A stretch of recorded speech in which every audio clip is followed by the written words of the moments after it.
vrhunskom sportu nema mjesta izražavanju bilo kakve forme rasizma, etničke, verske, političke ili bilo kakve druge netrpeljivosti i da u tom smislu navijate za svoj klub fer i sportski. Zbog uočenog rasističkog ponašanja tela gledalaca koje ugrožava tog utakmice, sudija daje napomenu da može da prekine utakmicu. Rasizam na fudbalskim stadionima ne smije biti tolerisan. Molimo vas da imate u vidu, odnosno da ovu poruku najozbiljnije shvatite da će u slučaju ovog ponašanja utakmica biti prekinuta privremeno ili trajno. Uživajte u fudbalu i recite glasno i jasno ne rasizmu. Hvala na razumevanju. U današnjem susretu sastoji se Hajduk Jagodina. Ekipa će nastupiti u sastojima Jagodina, Bondžulić, 27 Kukić, 15 Brojić, 5 Tomić, Ratna Zivanović.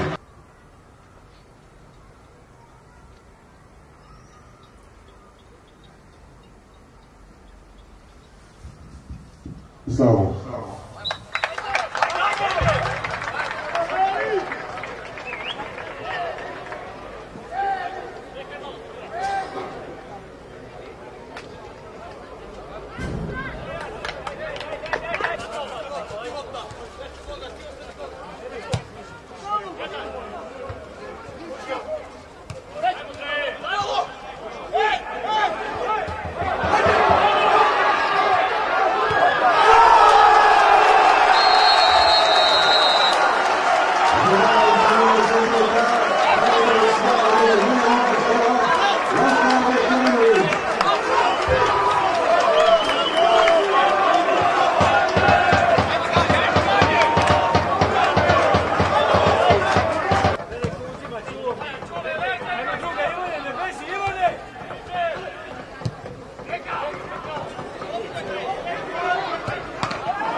Hvala